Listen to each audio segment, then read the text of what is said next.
What is this feeling? Is it called hope? Optimism? I'm feeling all of it. The Chicago Bears got Justin Fields at the 11th pick in the 2021 NFL Draft. Let's talk about this. Now, you may be asking yourself, where is your Robinson jersey? I didn't bring it with me for this semester because I wasn't thinking I was going to need it. And frankly, I made the right decision because, it's literally less than a week before I'm going back to my dorm. Or not, I'm moving out of this place for good. So, yeah, I got a Bears hat and I got a little jacket on, so I guess let's roll with it, baby. First of all, Justin Fields. I was not expecting to trade up for a quarterback. Look, the offseason has been awful. It has been putrid for the Bears, front office, and everything. It looks like they were blowing it all up to go for maybe a first overall or something. I don't know. They were looking like they wanted to tank this year. Granted, our schedule is really hard this season with the AFC North, the NFC West. All four of those teams in each of those divisions could possibly go for the playoffs here, and that's saying something. A couple of them could go for maybe a title. We also have to play Tampa Bay on the road. Reigning Super Bowl champions on the road. That's not good. And then there's the Giants. And then we have the Raiders as our 17th game. Yeah, we're going to 17 games, baby. And then all our division games. The Bears, they made some pretty good moves in the draft this year. The players that they have gotten in the first two rounds, they're two players. That'll probably be the bulk of this video, mostly because the rest of our picks were in rounds 5 and later. So, first of all, the Chicago Bears traded up to the 11th pick in the draft, traded the 20th pick of this year's draft, so swapping with the Giants, a 5th rounder, or no, I think it was a 4th rounder this year, a 1st rounder next year, and a 5th rounder next year. I think that may have been it. But a bunch of picks were just exchanged, and we traded up to the 11th pick. At that point, the 3 quarterbacks that had been taken was 1, 2, 3, Lawrence, Wilson, and then Trey Lance at 3. So, what were the Bears going to do with moving up to 11? Draft Justin Fields. That's what they were going to do. Holy cow. Now, I'm going to be frank. For the past almost 2 weeks at this point, have been going every single day to the rec center at my university to play racquetball. Got my stuff right here. So, played some racquetball for an hour. I could play it only by myself. Can't bring anyone with me. It's pretty lonely, but hey, I'm doing my own thing. And I went in there on draft day thinking, okay, I wasn't able to get a time earlier, so I was like, okay, well, I'm going to have to do it during the draft. So I was watching the draft as basically I got down into the court, and I was like, okay, the Bears have the 20th pick. I got in there at about pick number 6. Actually, no, they hadn't even announced Jalen Waddle to the Dolphins. I had just heard about Jamar Chase being selected, and that was a pretty big ordeal anyways. So I was like, okay, they have the 20th pick. I'll be fine. I come out. It's about the 13th pick, so I literally just missed the pick because I wasn't expecting them to trade up. They got a Dalton for a 1-year, $10 million deal. Everyone hated them. Okay. I was not expecting to draft up for, anyone unless, it was a QB that we wanted. But then again, we already traded and signed a QB for $10 million. So I went in there thinking we weren't going to trade up. We did. We drafted Justin Fields. I was walking out, coming in from a text from my mom, and I saw the picture of Justin Fields to the Bears. And I looked at my ESPN app as well before that, and I saw, Justin Fields, and I wasn't paying attention because I still thought we had the 20th. And I had gotten all sorts of messages from people saying, wow, what a crazy turn of events, and stuff like that. Wow, that's a lot of picks, I was like, okay, they're probably messaging me about, something else that happened in the draft. I wasn't expecting this. Us. Yeah, I'm going way too off track. Let's talk about Justin Fields personally. The man should not touch the field this season if possible.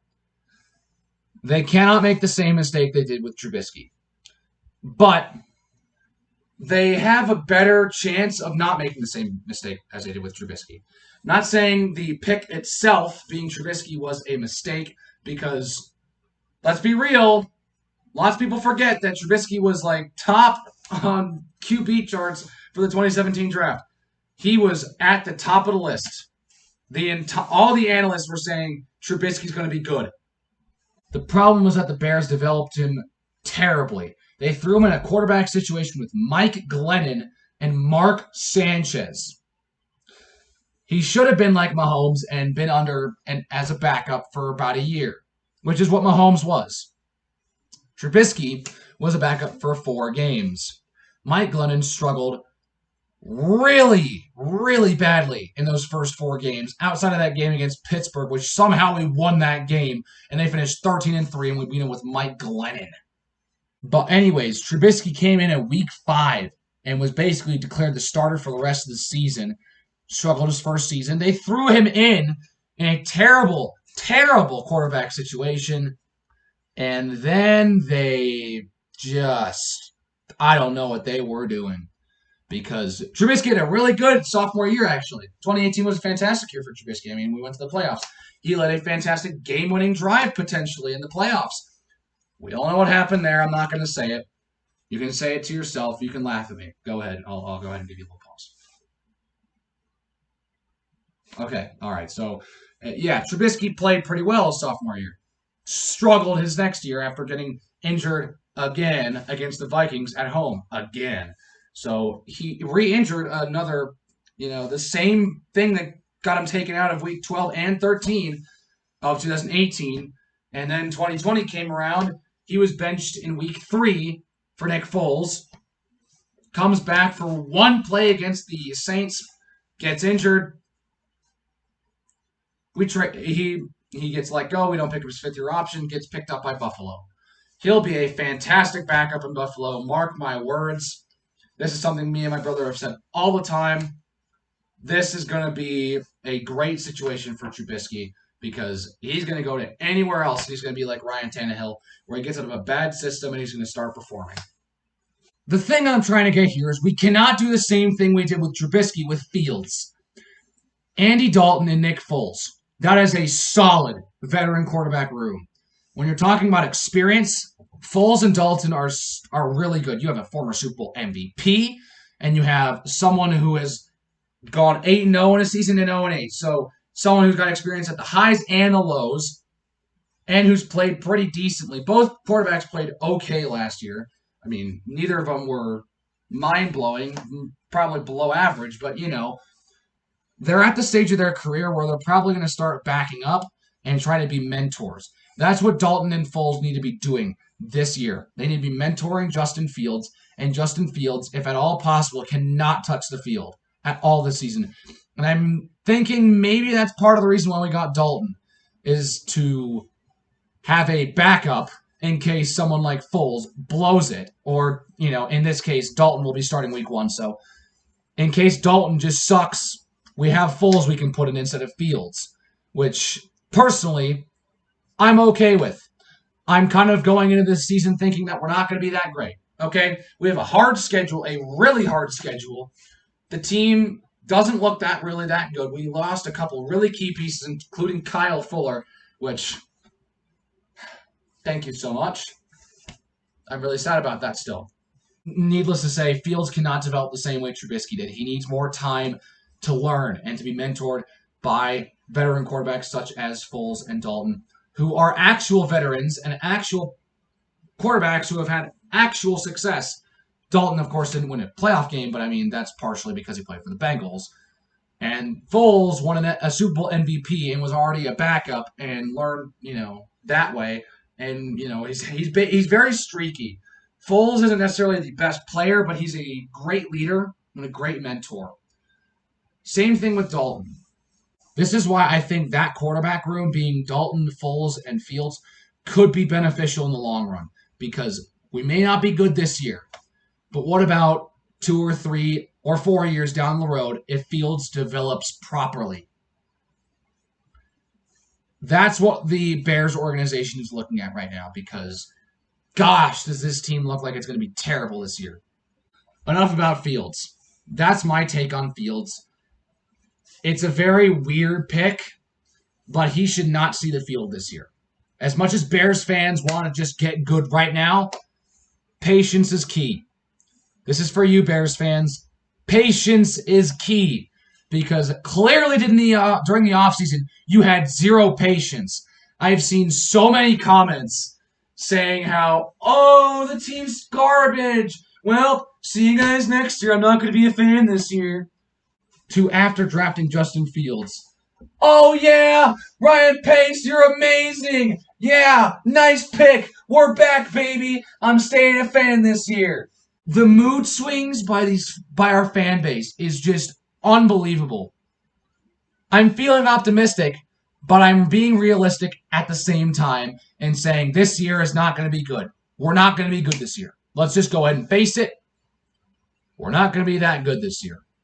But when you talk about if Fields develops properly, 2 or 3 years down in the future, things might be different.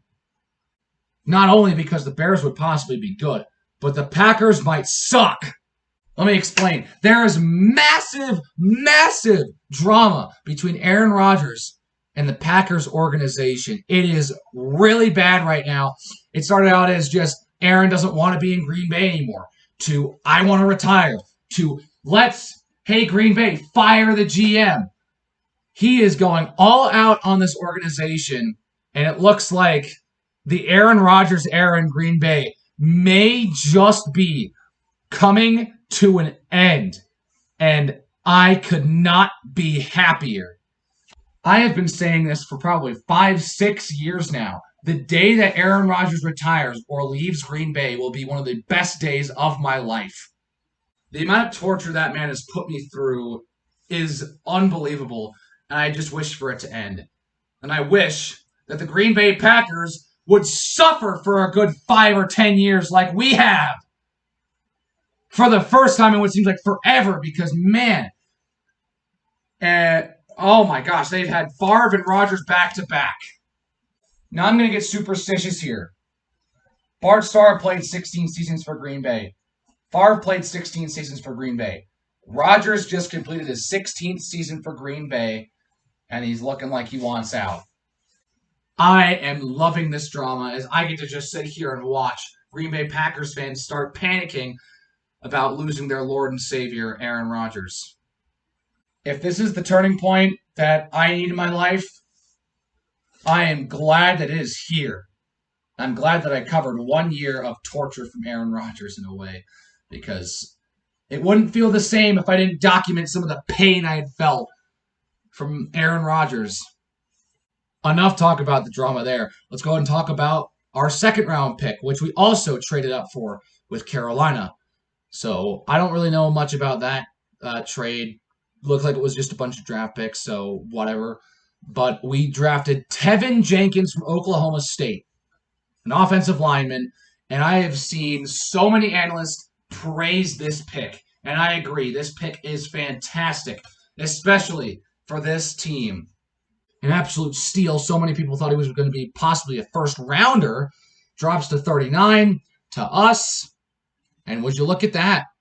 The man is looking like he will fit in just fantastically with our offensive line situation as we let go of Bobby Massey, who frankly wasn't that great, but a good guy. Tevin Jenkins will come in here and hopefully rejuvenate some life into this offensive line because, man, did they struggle last year. But then again, they had a couple injuries. James Daniels will be back, and that's going to be huge. James Daniels, he was fantastic. He has been since we drafted him. And now that he's back, Tevin Jenkins, I'm liking those two right there. Sam Mustipher, depending on whether or not he's going to stay. Cody Whitehair. I think we actually lost him. I'm not sure. I forget. And then there's Leno and Affetti, which I don't know why they're still here. But they're still here, so whatever. We got another year of Leno and Effetti, right? I mean, at least we have 3/5 of a good offensive line. But I really like this pick because it can help bolster offensive line, as that was one of our biggest needs this season. So we got a good offensive lineman and a good quarterback. Our first 2 draft picks were really the only 2 draft picks that had really high draft value in terms of first and second rounders. I think both were really good picks. Now in the 5th round, we drafted another offensive lineman. We drafted a running back from Virginia Tech, a wide receiver from North Carolina, a cornerback from Oregon, and then our final pick was a defensive tackle from BYU.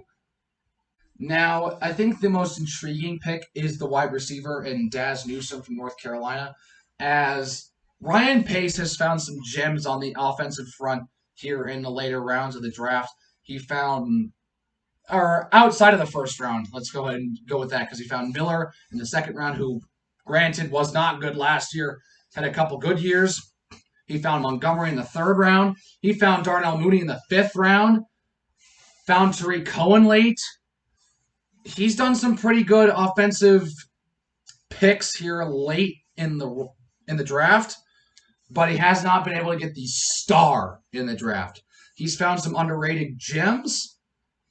Who knows? Newsome may be another one of those, as the wide receiver core is pretty up for grabs here outside of Robinson and Mooney, as we still have Miller. We got Marquise Goodwin. We have Riley Ridley and Javon Wims. And now Newsome, that's 6 right there. Knowing that, he'll probably be able to make the team as a 5 or 6, because let's be real, I don't know how, And he might just stay in because in the draft report, it was also said he's pretty good at returning punts. So maybe that could be, he could make the team solely because of special teams in case someone like Cohen goes down again. Because he went down in the 3rd game of the year. And we had pretty bad punt returning for the rest of the year, as Ted Ginn didn't really pan out that much. He didn't do much. Cordarrelle Patterson is gone now. You were good. Good luck out there, and I think it was Atlanta who got him. So, yeah. But, I mean, yeah, that was a pretty good draft. I think it's a pretty good draft haul for the Bears. And I'm excited to see where some of these players land in the preseason and in the regular season. I'd love to see some of these players go out and knock it off here. The only player I do not want to see this year is Justin Fields. Please, I want to see you in the preseason because, that's what the preseason's for. Do not touch the field in the regular season game, please. For all that is good. Nagy, Pace, all you guys up there, do not put Fields in at all this year. Unless it's like a week 17. Actually, no, there's 18 weeks. A week 18 meaningless game. Good luck. Maybe 1 or 2 more of these off-season videos of the Bears, but who knows. That's it for me. Make sure you hit the like button. Make sure you hit the subscribe button. And I'll see you guys next time.